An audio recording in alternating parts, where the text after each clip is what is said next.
E aí, nação, beleza? Vamos para mais um vídeo do Mengão? Deixe seu like, se inscreva e ative o sininho. Boa informação?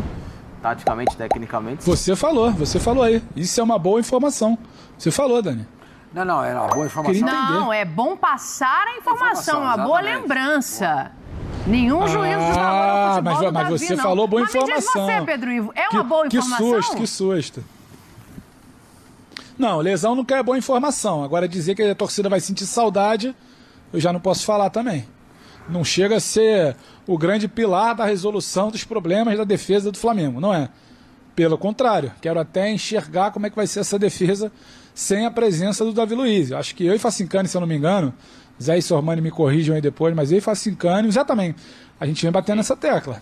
Se tem um espaçamento, uma colocação ruim, um jogador que não acompanha o bloco da linha da frente, não sabe se combate, se cerca, o que faz, e vem dando uma vida relativamente um pouco mais tranquila aos adversários, é o Davi Luiz. Agora, boa notícia, uma lesão nunca é. A questão é que algo que se corrigir ali, talvez sem o Davi Luiz, também é uma possibilidade de correção. A boa notícia é que o Rodrigo Caio, acho que estará à disposição, né? Está relacionado, né? Está relacionado à pancada. Que não foi nada mais sério no sábado, mais né, sério, Zé? né? Eu acho que essa é a boa notícia também. Não, óbvio que quando a gente fala boa notícia, nunca é pela lesão do atleta, Não, né? A gente está pensando aqui no campo e no que isso pode trazer de possibilidade de uma nova formação para essa defesa, que a gente bem sabe não vem bem há algum tempo. Não, é o calcanhar de Aquiles do Flamengo, né? A gente já tocou nesse assunto várias vezes, né? A defesa, de fato, não inspira confiança. Mas não inspira confiança porque o Paulo Souza não consegue colocar o time que ele quer em campo. Esse time não ganha ritmo, não ganha entrosamento. Os caras vivem machucados. Como eu costumo brincar aqui, tem mais gente no departamento médico do Flamengo do que na arquibancada de jogo. Impressionante. Agora chegou mais um cliente. E não lá. treina, né, Sormani? É bom falou. Não treina. Agora chegou mais um cliente lá pro departamento médico, que é o Davi Luiz. Aí vai jogar quem? Pablo e Léo Pereira? Vai jogar Pablo, Léo Pereira e Rodrigo Caio? Rodrigo Caio e Pablo? Sabe? Pode ser a primeira vez que vocês vão jogar os três juntos, não é? Sabe? Fica essa indefinição e isso pro Flamengo é horrível. Porque se você mexe, por exemplo, num setor que tudo vai bem, obrigado, um jogador compensa a chegada do outro. Mas não é o caso da defesa do Flamengo. Você vê claramente que os zagueiros do Flamengo são jogadores instáveis. E emocionalmente eles são instáveis também, porque o time não funciona. Vive tomando gols bobos. Então é mais um problema. O Davi tá mal? Tá mal. Não é aquele jogador que esperava? Não é. Mas era um cara que vinha jogando. Era um cara que tinha um ritmo de jogo. Talvez até em função disso tenha se lesionado. Mas o Flamengo tem que pensar muito aí nessa defesa dele, não só pro jogo de hoje, porque o jogo de hoje o empate já tá bom, vai. Mas principalmente pra sequência da temporada. Um empate já tá bom? Já classifica. Eu acho que o empate traz esse Maracanã abaixo aí, Sormani. Não. O contexto é outro. Pontos distintos para o debate, né? Sim. O empate não vai cair bem. Entendi. Óbvio. O time vai sair vaiado de campo e o Paulo Souza também. Vai. Tá, agora, em termos de classificação, o empate resolve. É nisso que eu estou falando. E o Flamengo tem que ficar se preocupando em arrumar a sua defesa por essa da temporada. Entendeu? Agora, é claro que o Flamengo tem que ganhar hoje. Tem que ganhar hoje e jogar bem. Porque o torcedor está querendo isso. Eu estava tentando lembrar ontem qual foi o jogo. Foi contra o Palmeiras, no 0-0. Não ganhou. Foi o último jogo no Maracanã. Saiu aplaudido. Por quê? Porque o torcedor viu entrega. O torcedor viu qualidade em campo. O torcedor viu trabalho frutificando. Coisa que de lá para cá não viu mais. O time não consegue jogar bem. A gente vê individualidades do Flamengo. A gente não vê o time jogando como time. É um repente do Gabriel, do Bruno Henrique, do Arrascaeta, e não passa disso. O técnico até agora não conseguiu encontrar uma formação ideal, trabalhou todo o campeonato carioca com 3 zagueiros. A hora que chegam as competições importantes, ele abre mão dos 3 zagueiros para jogar com uma linha de 4. Quer dizer, é uma indefinição que está custando aí ao Flamengo bons jogos e, consequentemente, vitórias. Eu já falei aqui, entendeu? Não vou dizer agora. Eu acho que esse técnico já deu o que tinha que dar, entendeu? Eu acho. Entendeu?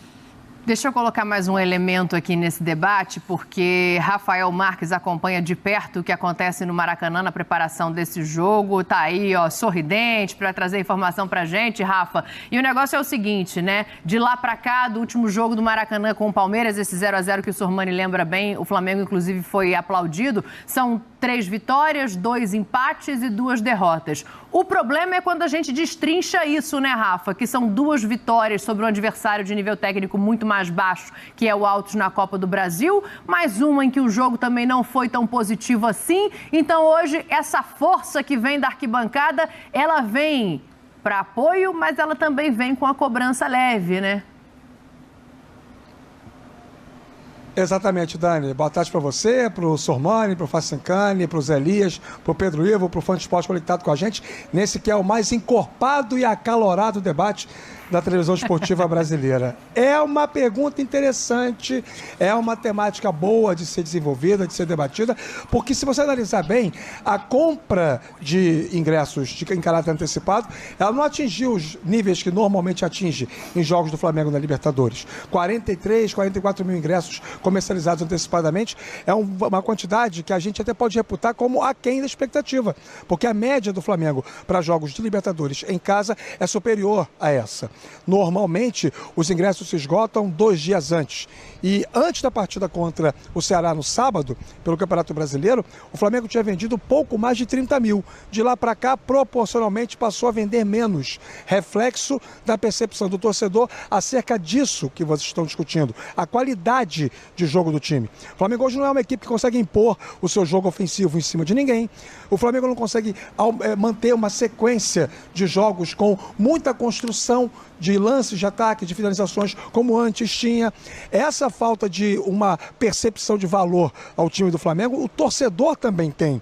E quando se pergunta qual vai ser o comportamento da torcida, depende do que vai acontecer no gramado aqui do Maracanã, por sinal, o gramado já com o replantio, né, o plantio da grama de inverno, para sustentar aí até o final da temporada, tá um tapete o gramado aqui do Maracanã, vai depender muito do que acontecer lá a partir do momento em que o John Ospina, o árbitro colombiano, apitar o início do jogo às 9h30 da noite. Se o Flamengo tiver uma atitude agressiva, marcando em linha alta, roubando a bola no campo de ataque, como fez contra o Tajeres, no único jogo até então em casa, por essa edição da Libertadores. Se o Flamengo tiver esse mesmo comportamento, o torcedor vem junto. Mas se for um Flamengo burocrático, espaçado, sem triangulações com aproximação, sem criação de oportunidades em frequência, e o primeiro tempo for passando e o gol não sair, é claro que o apoio vai se transformar sistematicamente em vaias, não só para o time, como para o presidente Rodolfo Landim e para o vice de futebol Marcos Braz. Uma tônica que a gente já observou na partida do fim de semana,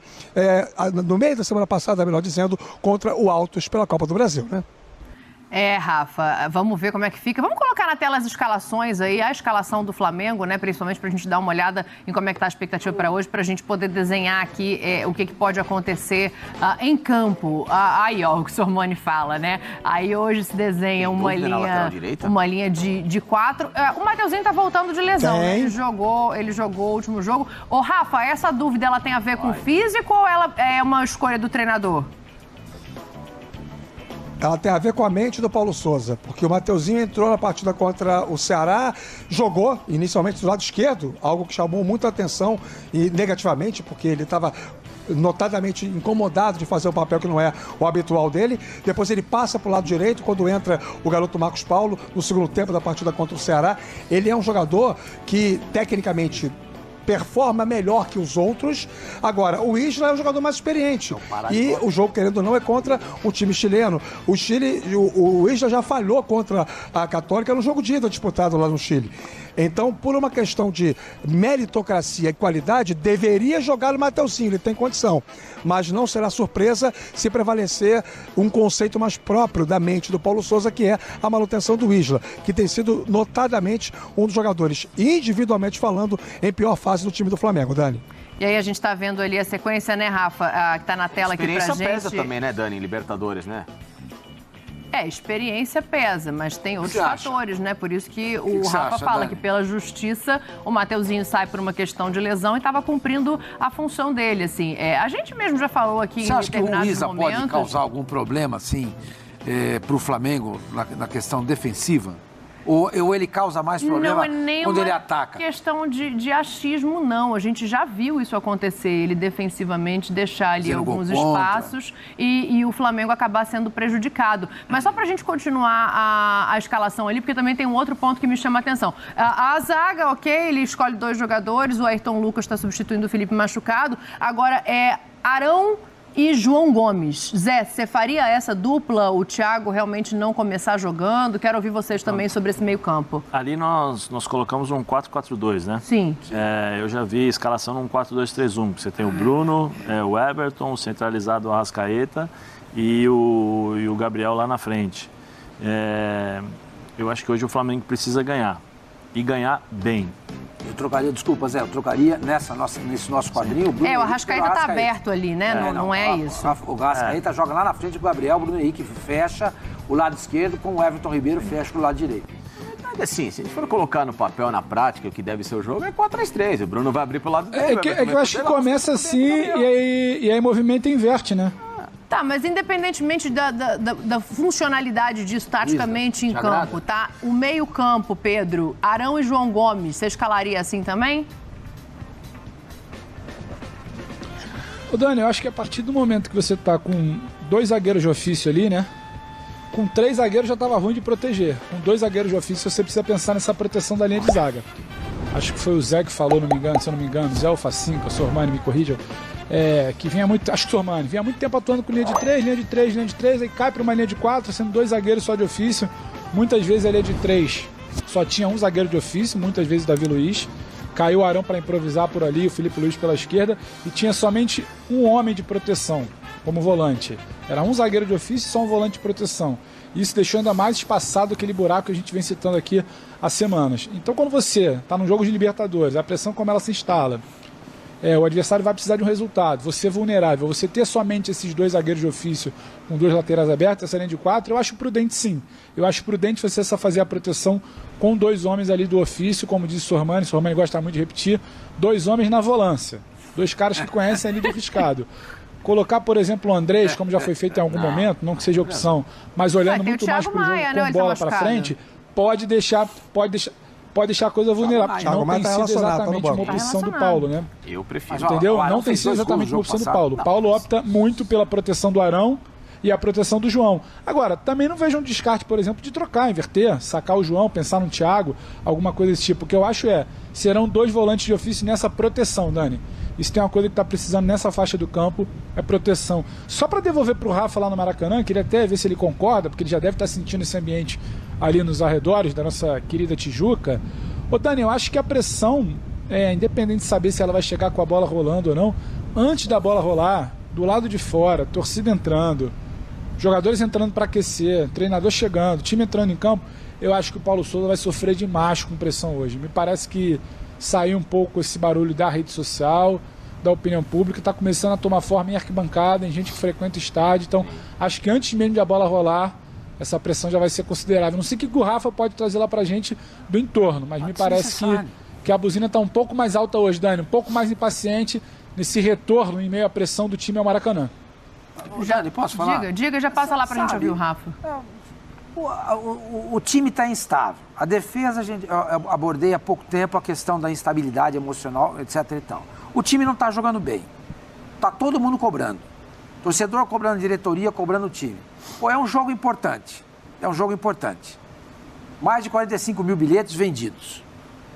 Dizem que não está bom. Imagina para quem joga para 7 mil. Tem que caber 70 mil, né? Em Libertadores, o Maracanã costuma... Quer jogar com 7 mil pessoas? O que você acha? Quer jogar? O meu time joga sempre para 7 mil, entendeu? Tudo é expectativa, né? Não, tô brincando, Rafa. Então, começa o jogo, joga, seja parceiro, caramba. Seja parceiro, o torcedor tem que ser parceiro, entendeu? Nessa hora, o time precisa do torcedor. O que mais precisa nesse momento, não é o que mais precisa, mas a torcida é muito importante nesse momento, entende? Porque, sabe, se o torcedor for ao Maracanã para começar a vaiar a chegada do time, jogar lata de cerveja no ônibus, xingar o Paulo Souza, reclamar com o Léo Pereira, não ajuda em nada, só atrapalha.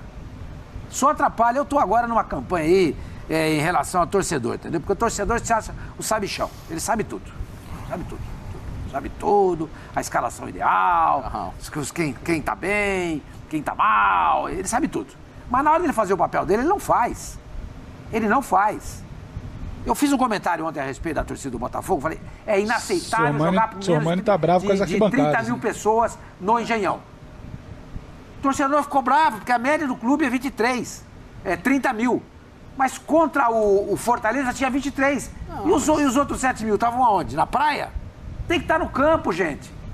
Tem que estar no campo sempre. Que isso. Tem que ser parceiro, ajudar. Porque o torcedor ajudando, tudo cresce. O time cresce, as premiações vêm, o dinheiro entra, contratações chegam, sabe, títulos que aparecem. O torcedor precisa ser mais parceiro aqui no Brasil, gente. Só isso que eu queria falar, acho que até falei demais. Deixa eu liberar o Rafa lá no Maracanã. Coloca o Rafa aí na tela pra gente, por favor, para ele falar sobre isso que o Pedro Ivo propõe. E já se despede aí, Rafa, que eu sei que a jornada é longa em dia de jogo. Sempre à disposição, Dani. Então, respondendo ao Pedro Ivo, que conhece muito bem a Tijuca, melhor do que eu, inclusive, porque ele é de nascimento, eu sou por adoção recente. A gente percebe aqui na questão comportamental dos torcedores, primeiro, o movimento ainda é muito baixo, normal, o jogo é só à noite. Segundo, uma reação um pouco mais branda, um sentimento um pouco mais suave depois do tuitaço de ontem. A história da hashtag Volta Mister ter atingido o Trend Topics do Twitter, isso fez o torcedor ficar ainda mais animado, consciente ou reconsciente do tamanho da sua força, do seu prestígio. E é claro que essa manifestação faz o torcedor acreditar que em algum momento o Rodolfo Landim vai ter que ceder. Ou ele cede a esse clamor popular, tira o Paulo Souza e aí tenta trazer de novo o Jorge Jesus, ou ele de repente vai manter a sua posição fixa, firme, e aí está arriscado trazendo um outro técnico, perder o comando do futebol, porque pode ser algo que não venha a ser do agrado do Marcos Braz e do Bruno Spindel. O Rodolfo Landim está numa sinuca de bico. Agora, do comportamento, do cenário, eu também tenho o sentimento que o torcedor que virá logo mais aqui ao Maracanã virá para apoiar, mas o comportamento dele vai ser balizado pelo time. Se ele observar uma equipe mordendo o adversário desde o início, vai ser uma reação. Se ele achar que vai ser um time modorrento, se o Flamengo entrar em campo tenso, sem capacidade de jogo coletivo, aí o torcedor começa a vaiar, começa a protestar, e é fundamental fazer um gol e não tomar nenhum no primeiro tempo. Se virar 0-0, aí vai ser o segundo tempo com o teor de periculosidade bem elevado aqui no Maracanã, meus amigos. Boa, Rafa, obrigada. Beijo não. Periculosidade, placar já pode participar da bancada, hein? 2-0 Flamengo, um gol em cada tempo. Aí sim. Pedro Ivo Almeida já vai na sequência aí. Ai, eu tô achando vocês muito otimistas, negócio de que vai apoiar desde o início. Eu acho que o Paulo Souza, entrando no Maracanã, já vai ver xingamento a ele. Pode apoiar jogador e tal, Arrascaeta, Gabriel, mas o Paulo vai ouvir desde o início. 2-1, Dani. 2-1 Flamengo, que eu acho que vai ter um contornozinho dramático ali, porque pegando histórico, né? Se tem uma coisa que o Flamengo não tem feito recentemente, é vencer de forma tranquila. Vencer tá difícil. Vencer de forma tranquila, mais difícil ainda. E um beijo pra você, Rafa.